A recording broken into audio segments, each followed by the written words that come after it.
Allons dans Galates chapitre 3, le verset 26.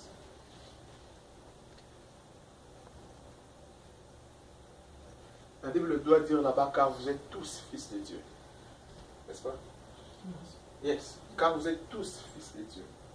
Et dans le chapitre suivant, il dit aussi longtemps qu'un fils, chapitre suivant, chapitre 4, verset 1 et 2. Il dit aussi longtemps qu'un héritier n'est qu'un enfant, il ne se diffère pas d'un esclave, ok? Et on doit lui mettre encore sous la tutelle, n'est-ce pas? On doit lui mettre sous la tutelle des gens, bien qu'il soit lui-même propriétaire de toutes choses. On doit lui mettre encore sous la tutelle. Un anon aussi, quelquefois, c'est une personne qui n'a pas le sens de la responsabilité. Un anon est une personne qui n'a pas encore le sens d'une très grande responsabilité. Il n'a pas dans sa tête la loi des priorités bien assise. Vous voyez, un anon, si on le détache, normalement, il va se perdre. Pourquoi? Parce qu'il va aller manger, ou s'amuser. Il va avancer. Différemment d'un chien. Un chien, quand il mange et qu'il avance, il marque ses territoires. Il fait pipi et il avance. Quand il se perd, il commence à chercher. Il ressent l'odeur de ses pipis, vous voyez? Et puis il peut retourner. Mais un anon ne peut pas. Un anon, quand on le laisse, il part seulement. Et puis à un moment donné, il va se perdre parce qu'il ne saura plus rentrer. Il peut arriver loin. Il quitte ici, par exemple, il va jusqu'où? Hamilton. Il arrive jusqu'à Hamilton. Hamilton même c'est bien. Il dépasse, il va de ce côté ici. Il va à Westchester, il va jusqu'à Mason. Il arrive là-bas, il n'a pas de GPS, il n'a plus rien, il se perd, il ne sait plus comment rentrer. Il se perd. Et c'était aussi quelquefois important pour cet anon ici d'être sous la tutelle, d'être sous une couverture, d'être attaché.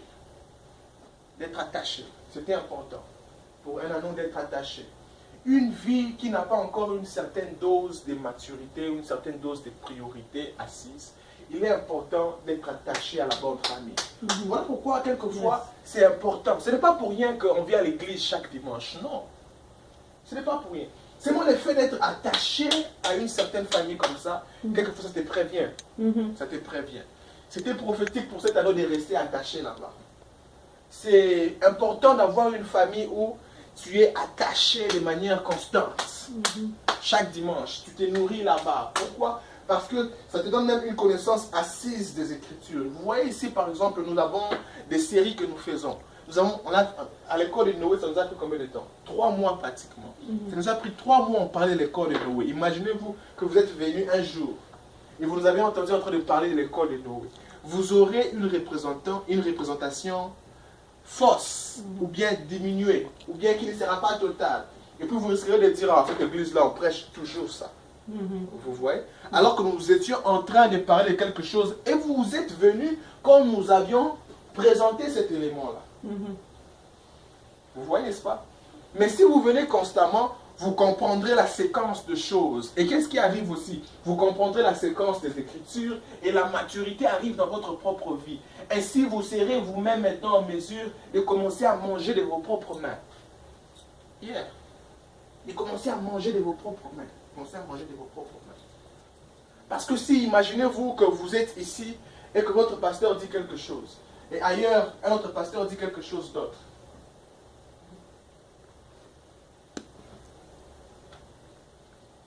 Vous ferez quoi? Vous êtes dans là, et puis vous venez encore poser votre question au pasteur. Pasteur, est-ce que c'est mauvais ou c'est bien de... Tout ça là, ça arrive comme sens d'un anon qui n'est pas attaché, vous voyez? Mais dès lors que vous êtes déjà attaché dans une famille où les bases et les principes de la famille sont inclus dans vous et que vous grandissez, quand vous êtes exposé, vous avez au-dedans de vous l'élément de la réponse. Vous savez, non. Non. J'ai parlé à l'une de mes sœurs ici. Je leur disais, hey, vous n'avez pas encore l'âge for boyfriends. I'm not allowing you to come here and say, hey, I am not allowing you. Maintenant, imaginez-vous qu'un jour, elle parte quelque part, et puis le pasteur la prêche. Il dit, it's not bad. It's not bad. Il prend les écritures de la Bible. Il dit, you can have a boyfriend as long as. Alors que la Bible dit, mais il ne faut pas rêver l'amour. Il ne faut pas rêver l'amour. Yeah. Faut pas. Il disait, jeune fille d'Israël, il ne faut pas rêver l'amour dans Ecclésiaste. Et dans Cantique des Cantiques, il parle de ces choses, il dit, il ne faut pas. Parce que quelquefois, maman aime dire ça. Quand l'amour me prend, avant que tu ne saches là tout ce que tu savais que non, va pas, non. Tu vas commencer à faire le contraire. Oui. Mais si tu es dans une maison où tu es carrément attaché, quand ce genre d'opportunité-là vient, tu connais les lois de la maison. Tu ne viens pas encore demander au pasteur, pasteur, est-ce que... Non, tu connais clair. Tu connais clair. Je leur disais, vous pouvez avoir des âges où des garçons vont commencer à venir vous approcher, à vous poser quelques questions. Mais qu'est-ce que vous faites? Vous connaissez vos lois. Vous vous défendez vous-même. Vous dites, non, je ne suis pas prêt pour ça. Et quelquefois même, je ne serais pas au courant de ça. You deal with that by yourself. You be like, hey, I'm not ready for that. I'm focusing on this in my life right now. Et quand le temps vient, vous faites les choses bien. Et puis, on vous encourage. Vous partez même en vacances en France, si vous voulez. N'est-ce pas, maman? Hein? Vous partez en vacances en Italie, si vous voulez. Et puis vous marchez main de la main, vous rencontrez les pasteurs, et puis on se salue. Bye bye. Mais quel embarras des choix, c'est quand vous marchez main de la main, tu vois les pasteurs. Ah, laisse-moi. Tu vois pas les pasteurs. Surtout quand les pasteurs arrivent, c'est là on veut te toucher.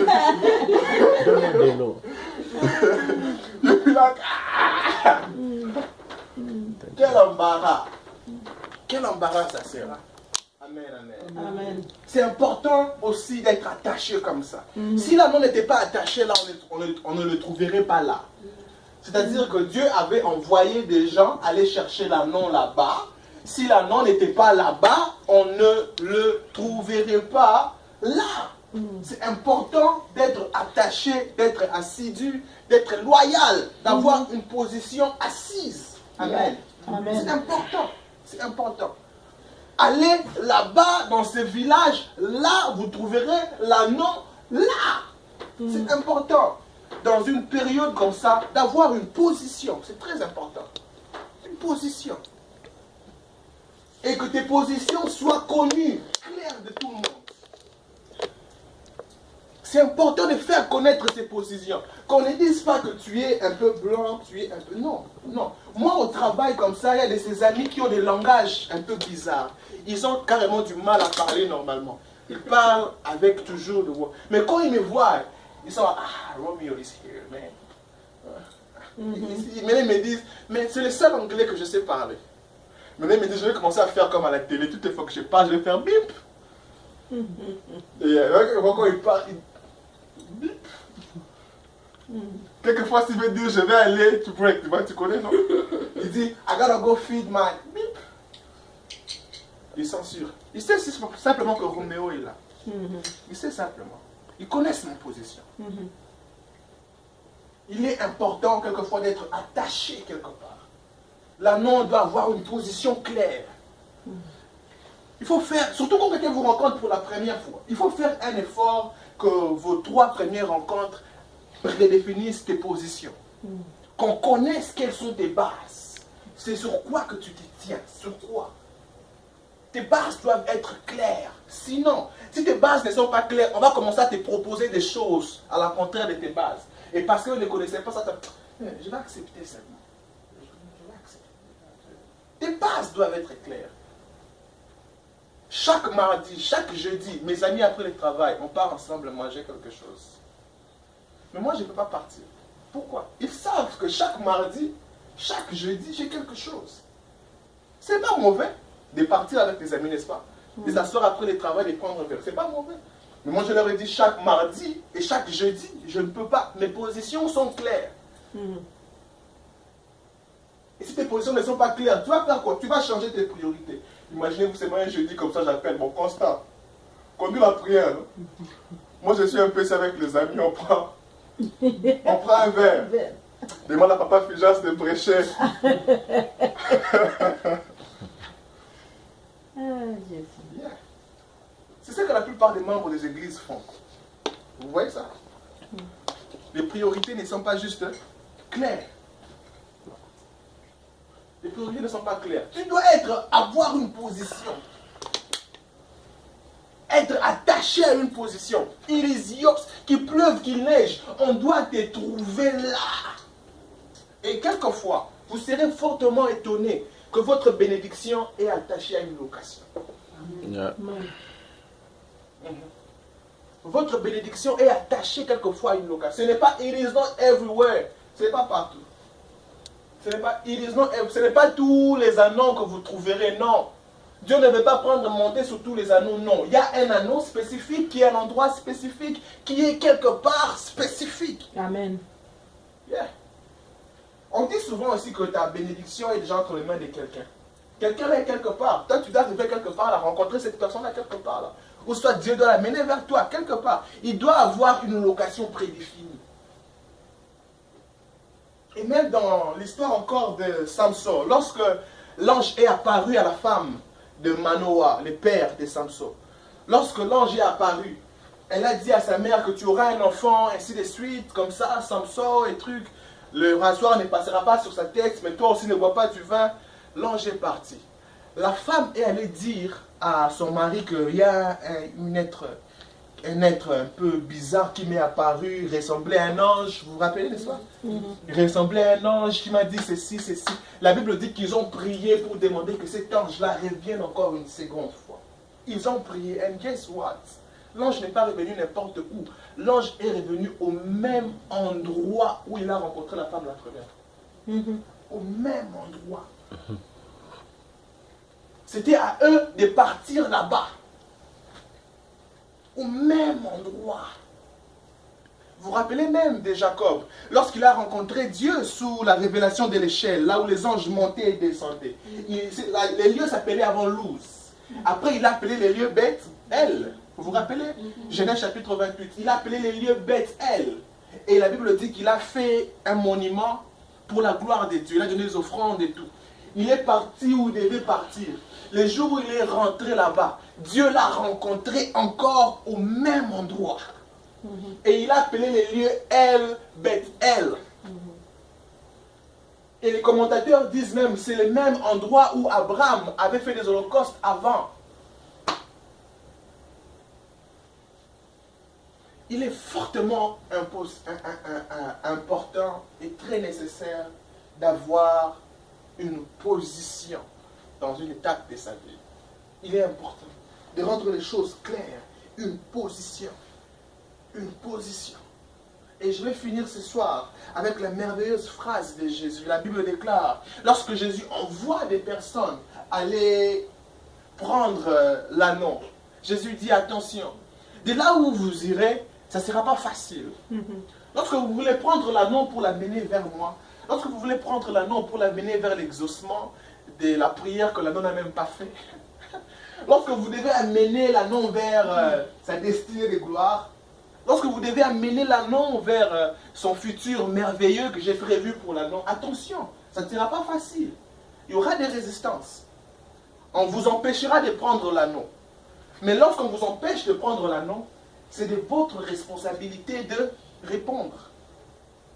J'étais en train de dire ici que l'anneau peut être une vie, l'anneau peut être une famille, l'anneau peut être une église, l'anneau peut être une santé, l'anneau peut être un mariage, l'anneau peut être un foyer, l'anneau peut être des enfants. C'est votre responsabilité de répondre et de dire, le maître en a besoin. Quelquefois comme ça, il est important de répondre lorsque tu sens que les choses ne vont pas telles qu'ils doivent y aller. Tu sens que dans ta vie, les choses ne vont pas telles qu'ils doivent y aller. Tu sens que dans ta famille, les choses ne vont pas telles qu'ils doivent y aller.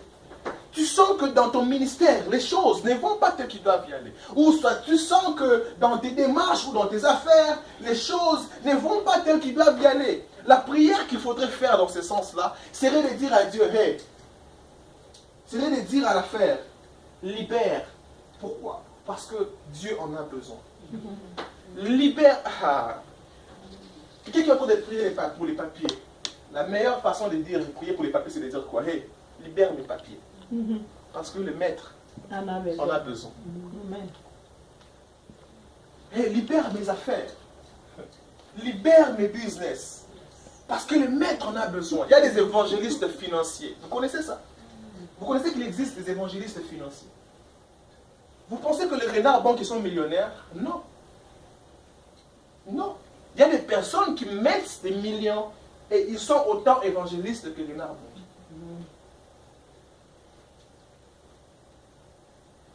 La famille Rockefeller est l'une de ces familles-là qui soutient fortement les évangélistes que vous voyez aller voyager partout dans le monde. Et la famille Rockefeller est l'une des familles qui soutiennent financièrement, efficacement les évangélistes. Eux-mêmes ne se tiennent jamais devant la chair. Mais qu'est-ce qu'eux font? Eux mettent de leurs moyens pour que les évangiles aillent. Vous voyez les témoins de Jéhovah, comment ils donnent des Bibles gratuitement et comment ils donnent les livres-là, des questions bizarres. Qui est Dieu? Comment prier? Comment lire sa Bible? Ils ont toujours des témoins, ils en ont beaucoup. Vous pensez que l'imprimerie est gratuite? Non. Vous pensez que toutes ces Bibles-là coûtent gratuitement? Non. Il y a des évangélistes financiers. Alors quelqu'un qui sait qu'il est un évangéliste financier, mais que ses affaires ne marchent pas bien, doit dire quoi? Libère mes affaires. Pourquoi? Parce que les maîtres en a besoin. Bien. Quelqu'un qui remarque que ses enfants commencent à agir comme s'ils sont possédés. Lorsque tu pries, what do you have to say? Libère mes enfants. Pourquoi? Parce que les maîtres en ont besoin. Et puis tu pries encore, tu dis, moi et ma famille, nous servirons l'Éternel. Bien. Les maîtres en ont besoin. Tout ce que vous êtes en train de vouloir faire, vous devriez être en mesure de trouver la part de Dieu à l'intérieur. La part de Dieu. L'ânon, nous l'avons dit dans son immaturité, est souvent égoïste. Vous voyez? C'est basé sur ce que moi je dois manger, sur ce que moi je dois avoir, sur ce que moi je dois, sur ce que moi. Et la Bible dit quelque chose dans Matthieu 11, le verset 12. La Bible dit, depuis le temps de Jean-Baptiste, depuis l'époque de Jean-Baptiste, jusqu'à nos jours, le royaume des cieux est violent.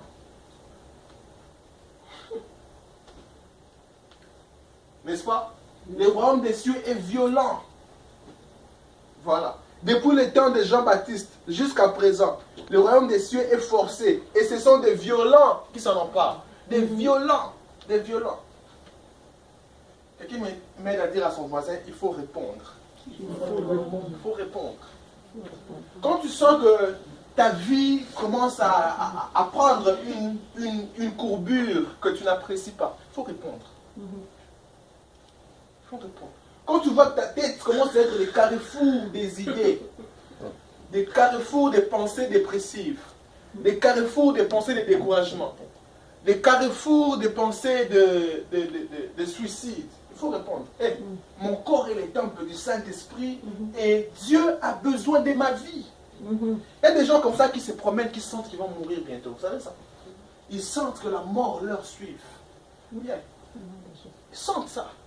Ils sentent vraiment que l'ombre de la mort leur suit. Quand ils sentent qu'il y a quelqu'un qui leur suit partout. Ils sentent ça. Ils savent que dès lors qu'il y a l'opportunité, ils vont mourir. Ils savent ça. Et que c'est très bientôt. Ils sentent ça. Et lorsque tu sens ça comme ça, il faut prier comme ici, disant, hey, ma vie, les maîtres en ont besoin. J'aime le pasteur Jody Mbala disait, il a dit, c'est Dieu qui nous a promis de revenir vers nous. Ce n'est pas à nous d'aller vers lui. Amen. C'est lui qui nous a promis qu'il revient. S'il revient, s'il ne revient pas, on ne va pas aller vers lui plutôt, on va aller chercher quoi? Il va revenir nous rechercher. Il va revenir nous rechercher. Amen. Yeah. Yeah. Oh non, on va aller célébrer, frère. Tu peux fouiller la vie. Reste ici, c'est la vie ici. Oh, on va aller louer l'agneau. Loue l'agneau ici. Oh, on va aller chanter aux ânes. Chante aux ânes. Hein? Ici. Alléluia. Amen. Et dans la beauté de cette histoire ici, c'est que la Bible déclare lorsqu'on apporte l'anneau, des gens enlèvent leurs vêtements, ils mettent sur l'anneau, et on étale les habits par terre. Et Jésus monte sur l'anneau, et l'anneau commence à marcher, on chante aux ânes. Ce n'est même pas Jésus qui marche sur ces vêtements-là. C'est l'anneau qui marche sur les vêtements. Avec quelle démarche? Avec la démarche de l'anneau. Ce n'était pas la démarche royale comme le cheval. C'était la démarche de l'anneau, aussi désordonnée que ça peut être. Mais Dieu s'est servi d'un anneau. Amen. Peut-être qu'il cherchait, il allait brouter quelque part. Le cheval a été dressé, quand il marche droit. L'anneau, peut-être quand il marche, il a la bouche. Mais Dieu dit, je vais seulement prendre l'anneau. Amen. Yeah. Il n'a pas ce qu'il faut, mais je vais seulement prendre l'anneau. Amen. Et l'élément de la grâce ici, c'est que lorsque Dieu est entré dans Jérusalem, il a carrément choisi de prendre l'élément les plus faibles, afin de démontrer sa force par cet élément-là. Amen.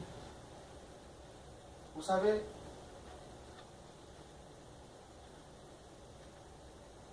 faites souvent l'exercice de... L'un de mes mentors disait ceci, il disait, nous avons souvent sur les murs de nos familles des photos de nos passés. Mais peu ont sur les murs de leur maison les photos de leur futur. Très peu. Nous avons partout là les photos de là où nous étions, les photos là où nous avions été, de ce que nous avions fait. Mais peu ont vraiment l'image de ce qu'ils veulent faire, ce qu'ils veulent devenir, où est-ce qu'ils veulent y aller, comment est-ce qu'ils doivent être. Peu ont vraiment l'image de ça. Peu.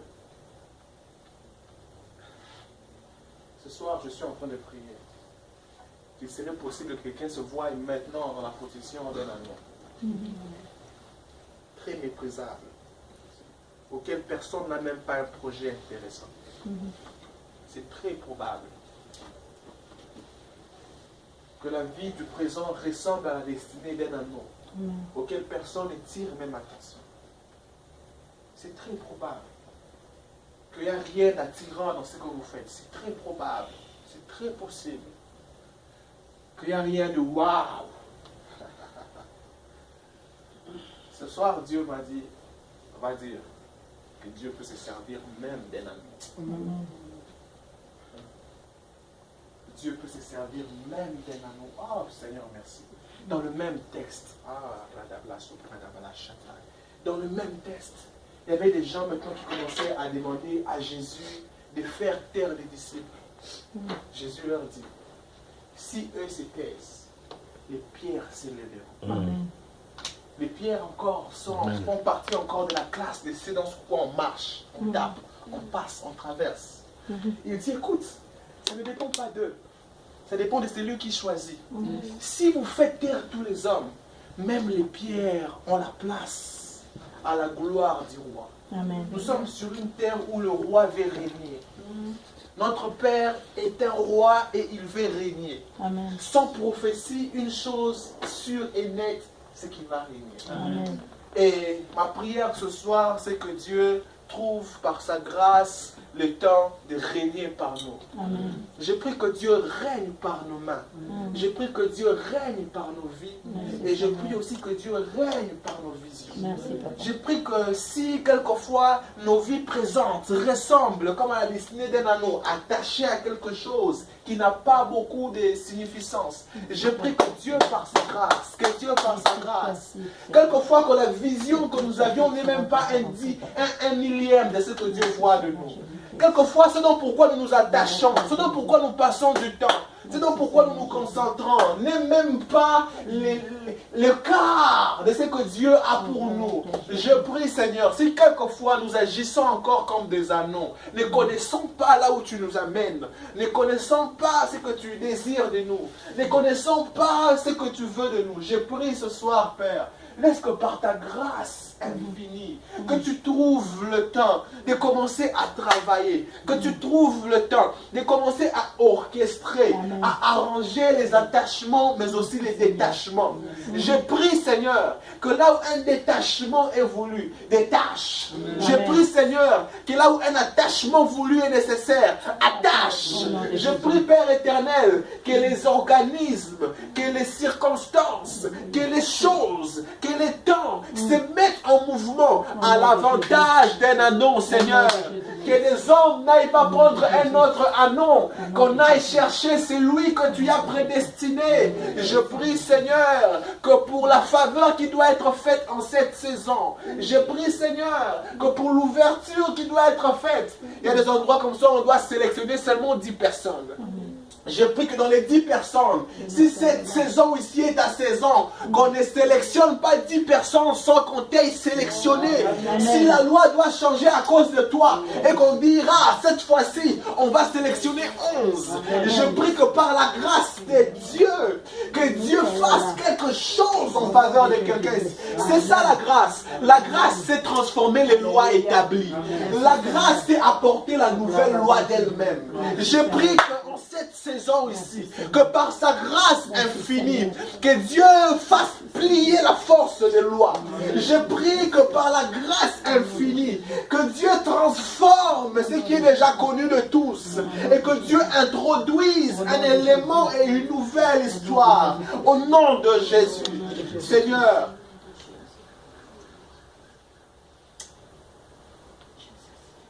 plusieurs choisiront de lions, plusieurs choisiront de chevaux. Peu tireront attention à un anon. Seul toi as pu. Je prie pour une vie ici qui se sent comme un anon. Qui pense que Dieu n'a rien à faire de moi. Je prie que tu passes par même cette destinée qui se sent comme un anon. Je prie que tu tiennes cette destinée par la main. Que tu la conduises. La Bible déclare que tu l'as conduit dans le monde Olivier. Je prie que tu la conduises dans les lieux de la révélation de la hauteur. Dans les lieux où la perspective change. Dans les lieux où la vision change. Dans les lieux où la façon dont l'on voit les choses change. Ils ont quitté du monde Olivier avant de commencer à descendre vers Jérusalem. Je prie que quelqu'un ici commence à arriver à voir au-delà de ce qu'il voit de lui-même. Que quelqu'un ici commence à arriver à avoir une perspective différente. Fais monter quelqu'un, fais monter quelqu'un. Fais monter quelqu'un, fais monter. J'ai prié et j'ai radique toutes sortes de bassesses au nom de Jésus. Sous toutes ses formes, sous toutes ses appellations, sur toutes ses nominations, au nom de Jésus.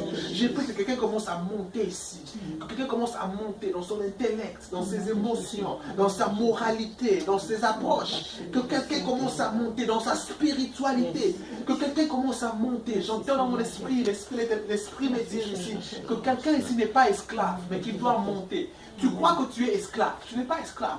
Tu es fils de Dieu. Tu dois simplement monter, monter, monter, monter, monter, monter, monter. J'ai prié, Seigneur, ce soir, que quelqu'un y arrive à monter et à voir les choses différemment. Aussi longtemps qu'un esclave, qu'un enfant est encore enfant, il ne se diffère point d'un esclave. Combien même qu'il soit propriétaire de toutes choses, il serait important que l'enfant grandisse, qu'il devienne au courant de l'autorité qu'il a, afin que ceux qui semblaient être comme ses tuteurs deviennent ses serviteurs. Je prie, Seigneur, que dans le cœur et que dans l'intérieur de quelqu'un, que la croissance ait place.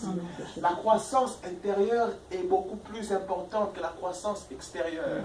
Je prie, Seigneur, qu'avant que quelconque explosion extérieure n'arrive, fais le travail d'une explosion intérieure, fais le travail d'une croissance et d'une stabilité intérieure, de manière à ce que la croissance et l'explosion extérieure ne soient que la conséquence du travail qui a déjà été effectué dans l'intérieur. Je prie, Seigneur, que dans le secret, que dans l'intimité, que tu aies le temps de formater, que tu aies le temps de travailler, que tu aies le temps temps d'améliorer. Je prie que tu transformes. Je prie que tu améliores. Je prie que tu formes. Je prie que tu rendes meilleur ce qui existe déjà pour ta propre gloire. Merci pour la parole que tu nous as accordée ce soir. Merci pour la parole que tu nous as accordée ce soir. Merci pour la parole que tu nous as accordée ce soir.